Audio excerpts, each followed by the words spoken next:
Pregame.com.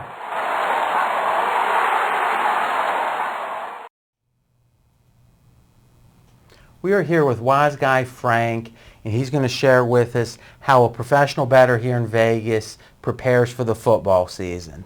All right, Frank, so you guys had a historically good season last year in football. Yeah. So why don't you kind of give me the highlights here? You guys, we talked about your record. We talked about some of the contests. Don't be shy. Just rattle it off real quick. No, last year, like in the NFL, we have now documented with our on certain sources, we went 68 and 38. Well, you documented betting 3,000 a game, right? Yeah. Well, there was very few games. I like in the that NFL. documentation. I like that kind of documentation better myself. Oh yeah. I mean, well, very few games in the NFL did we ever bet more than that. It's a lot harder to get an edge there. We went 68 and 38 in the NFL. 17 and 4 on our weather games. You know, games that really. Now, is that college totals only or college and pro? Those were all college. Okay. Those were all college. Then in the playoffs, we went 4-0. You know, college, like I said before, 159 and 114. We did great in the contest. Okay, so that's the thing. People might say, hey, this guy looks legit. Look at the feathered hair. It's serious stuff. Yeah. But they might not believe that. So let's talk about even stuff that's more tangible. You guys won the Palms contest this year. How many participants was in that? Oh, I'm not sure. I know there's a lot of them because everybody gets 3 entries. But you know, that one was one without the spread. But we did well. But this year we plan on joining all the big ones. So you won the Palms by 4 games over everyone else. Yeah, and you know, the year before that, we won the Survivor one over at the Wynn. So you won the Survivor. How much did that pay out? That one paid $100,000. And then you guys, Hilton this year, you were in the top 6? Yeah, we're in the Hilton this year, top 6. Hilton was rough this year. They really had some guys that, you know. Yeah, well, yeah, they're the top 2. Blew it Now, out. what was your record, like with 2 weeks to go? What was your ranking with 2 weeks to go? With 2 weeks ago, we were in the top 5. So you thought, but they were so far ahead, you were going Yeah. for 3rd? Yeah, we were going for 3rd. They really got it. They were really just way too out there. But we were going for 3rd. And then you guys in the Leroy's were in the top 7, I'm saying? Leroy's, we were actually in 2nd place, and then the last 2 weeks, we actually went 3 and 7, and that took us off the top 5. All right, so clearly a great year. A great year. So my first question is, what did you guys do differently last year, if anything? And to me, my guess is nothing, because, and not saying I'm exactly right, because we didn't prep on that specifically, but it strikes me that if you're a 56% handicapper, you're going to have years that you're 49%, you're going to have years you're 64%. Was this just a positive outlier, or did you guys make tweaks entering the season? No, we made tweaks. Every year, we try to develop, because remember, they're thinking too. And they're getting the same information we are, the sports books, and you know, they got to watch it. Every year we make adjustments, and you have to. We developed a couple more sources, you know, friends that are sharper and in the areas that they live in. We have a few more things that we entered into our things that help us with our selections, but we're always thinking and moving. So let's talk about that. The tweaks between seasons, is that something that's in your gut that you say, man, we're losing a lot of these big Pac-10 games. Maybe we're not thinking about that right, or there's some, you know, the referees in the Pac-10 are doing something. Is it guts? Is it your gut? Or is it that you actually look closely at your losses and then see if you can correlate them to, wow, we're losing when we're laying more than 10 points. Maybe we should not lay more than 10 next year. So is it, like I said, is it more of a feel, or is it more looking at the analytics and deriving how you want to make your changes? No, I think it's all of that. It's really like a combination of all of it. But you always got to look back at your year and realize, like, how could you have gotten a little bit better? What didn't you do? What should you do? And that's how you keep getting better. Now, one of the things that we preach a lot on the pregame forums is that it's just as important to take the time to think about what you got right and what you got wrong in your handicap the night before, as it is to look ahead to the next game, because the only way to change is to say, wow, I underestimated how good the Miami Heat defense is. Maybe I should be, you know, less inclined to fade them in this spot. Do you guys do a lot of self-analysis after each week? Or do you kind of say, whatever our assumptions were ending the year, we're going to continue them throughout the year and then make changes once a year? No, we analyze it every week. Now, you have a partner named Chris. Yeah. Is it like it's a spitball session? You guys are going back and forth about what you think happened last week and the tweaks that should be made? Yeah.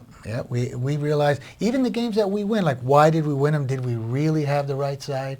We actually analyze all of our things. We don't just say, oh, we got lucky. We don't believe in that. Now, when it comes to last season, you were leading into saying because of the changes you make between every year, did you make more substantial changes entering last year? Or was it just, hey, you made a few and they all worked out? Yeah, this year we made quite a few changes than we've done in our prior years, and that's why we keep... That was the year before a bad year? No, it was not a bad year, but this year we had a lot more volume and a lot better picks, and we were just very confident with all our selections, and we never struggled. We got out of the gate early. We're in the lead and never looked back. Did you eat more like surf and turf and stuff when you guys were cashing those tickets? No. Did Johnny Avello comp you at all? Or he was like, I don't want to see you guys. No. Let me tell you, that he'll take a bet. Absolutely. Johnny's been a good friend in pregame. Okay, so off a great year, now you're entering next season, 2012 football season. Will you make less changes, you think, because you had such a good year? No. This year we've got a few more things that we're ready to do that I think is even going to take us to, even, believe it or not, even going 68 and 38 in the NFL and that, I believe we're going to be making some better changes in that. So we were talking before the video, and it was kind of a surprising answer. You said the number one things you guys do from post-March Madness till the start of football you're making these tweaks and everything, but you're saying you spend even more time getting your outs straight. Yeah, well, believe it or not, right after, I would say, the college basketball, we don't even think about football till July or August. We actually have to spend the entire summer, from all the collateral damage. Remember, we started with 47, 48 sportsbooks. By the time it was college football, we were down to 12. You get tossed out of all. Now, did you get paid off on it? No, yeah. We have great outs. We've learned our lessons on, the sportsbooks we deal with. But you get tossed. They don't like to get beaten to the numbers. They don't like you always having the best of it and paying. So they get rid of you. Either they cut your limit down where you can't bet, or you get tossed. I actually spend the entire summer. My partner takes 4 months off, and he deserves it because he does work 100 to 110 hours a week. Go into every sports book in Vegas. I mean, really he works his butt off. I spend 3 months during the summer just gathering up new outs. Now, this is interesting because you were talking during football, you guys typically bet about 3 dimes a game, right? Which is a nice big bet, but not crazy big, not Billy Walters big. Right. Now, you also said something interesting. Almost the whole season you bet the exact same amount, but occasionally you bet 10 to 15,000 on a game. So you go from same to 5x, which is interesting. Right. We'll talk about that in another video. I'm interested in what those games are about. Okay. But in a way, people might say, well, did you ever watch The Wire? Is the guy used to go, the guy. Someone might say, wait a minute, you can bet 3 dimes anywhere. Why do you need outs so bad? I think I know the answer, which is you guys want so many outs to get that half point, right? It's not because you got to get multiple, like Billy, get multiple bets down and get off 150 dimes. You're just wanting, hey, if we're going to play that, first half under somewhere, we'd rather get that extra half point, and that's worth all this extra work. Yeah, and like, for instance, it's like this. Let's say, for instance, we like the game over 41. Okay, so we were going to have our 3,000 on over 41. But we knew that the line was moving because of, our sources, that they were going to move up. So we might bet 20,000 on over 41, keeping 3, and when the game goes to 43.5 or 44, we buy back like 16, always giving so us this the buy. surprises me. So you're saying when you guys are taking a position, when you're saying, listen, we handicap this game, there's a positive EV, you're betting your 3,000. When you have either a handicap that you're very confident that the game's going to move in a certain direction, or if you're hearing the whispers, since you've been in Vegas here for 40 years, right? 40 plus years, you're hearing the whispers, and you're saying, well, this is going to be up 2.5, 3.5 points. Then you make major bets at that first number, and then you're buying it back for the same amount later. Right, right. Many of our games that we know are going to move in that direction, we will overbet it more than the amount that we intend to keep. Yeah, okay. With So a you'll weight With a it, so you might end up, let's just throw some, well, let's talk about it. If you feel hyper confident that there's going to be, a line's going to run and you're going to be able to get a middle, how much do you guys get at the first number? As much as we can. That's what we use. But we got to watch it because you get greedy, and that's how you lose all your outs. Because a lot of sportsbooks But don't. as much you can. We're talking 30 dimes? Oh, well, yeah, I would say between 30 to 40 to So 25. that's why you need all those outs, not when you Right. guys have that position, but when you feel like you've got a great edge on where the game's going to end up and you want to have that 3-point middle. Exactly. Okay, so how many games a year, let's say 20 weeks of the football season, how many games a year did you take like a 20-plus dime position at an early number hoping for the buyback?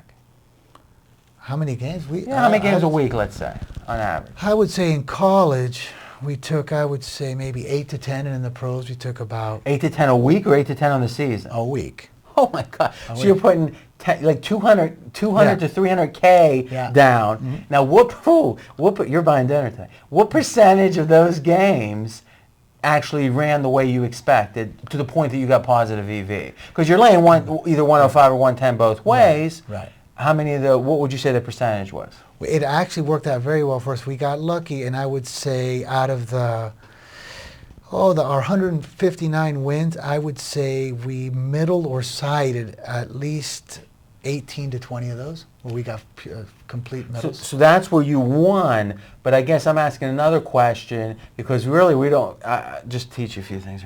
You don't want to worry about how much you won. You want to worry about did you do the right thing. Yes. You're looking at me seriously like, what's he going to Absolutely. teach me? No, I was joking. No, it's all right. I'm always willing to learn, especially from a guy like you. Wow, now I got to buy dinner. But the point I'm making is what percentage of those games did you have a positive EV? Forgetting how many fell in there, is it 90% that you guys are Yes. right? So it's like 90%. Yes, at least. And you're eating the juice that 10% of the time that it doesn't run. No, and we would see on those games, all of the games where we stepped out and bet a more considerable amount than we wanted to hold, we were making sure that they were going that way. But how do you do that? We have our sources on all that. So you're saying your confidence level is yes, very high on those. Okay. I mean, when we step But out you from got a 8 game, to 10 a week you're that confident on. right? Not 30, but we were betting 30. But maybe on like 8 to 10, we knew that they were going to run that So way. really, if you said to yourself, we're not going to take a position on any game, all right, not saying because you're winning so much is positive EV, so why wouldn't you play these games? But if you said, we're not going to take a position on any game, all we're going to do is 8 to 10 games a week that we're hyper confident, we're going to bet our 30 or 25 dimes, and then we're going to buy back at the high point, and we're just, that would be a pretty good living just right there. Yeah, it would. It would. All right, now, let me ask you this question. So you're saying you would weight it early or weight it heavier on the first number, so what, you'd play like an extra 3,000 or so to have your normal position? No, let's say, for instance, we saw a game that was in college 4, and we knew that we felt, or just from we knew all of our handicap and all of our sources, that the game was going to go to maybe a 7, 7.5, getting through a couple of key numbers there. It's at 7. That game, we were very confident, even though we were going to hold 3,000 on the game, we might bet 25 because we were never in danger of it going under 4, okay, and it was going to get through that 7 or 7.5. So we were very confident betting back 22 of it, having a 3 to 4 point middle. So the extra amount you would bet would be in line with what your normal bet was when you guys had a position. Right. For instance, if there was a game that we were betting because we liked the number at 6, but we knew that it probably wouldn't even hit 7, that game was just getting a flat 3. Yeah. We were not over betting it to buy back. And the other game, you're laying 25 at 4 and taking back 22 at 7.5. Yeah, very. Okay. All right. So let's look at 2012 coming up. Is we already talked about you guys are going to get in even more contests. One of those is the Cantor contest, a $3,000 contest. Actually, one of the pregame.com guys, Brian Leonard, got second place in that contest last year. And you guys did you enter it last year? No, we did not. So you're already going to enter it this year. Yeah, we're very confident this year on all of our work. Awesome. Well, I tell you, You know, it's funny because to me, one of the joys of this job is that when I was a kid back in Ohio, I was always trying to read the books and learn about this stuff. Now I get a guy like you with decades of experience getting asked all the questions. So it's really a learning experience, and and I think our viewers, the feedback's been great, Frank. So, Oh, that's good. all right, guys, remember, we got some big, exciting things going on between now and football. Frank should be getting even more involved with things. And remember, you can get all of our videos at pregame.tv. We're going to have stuff through the NBA season and baseball too. See you then.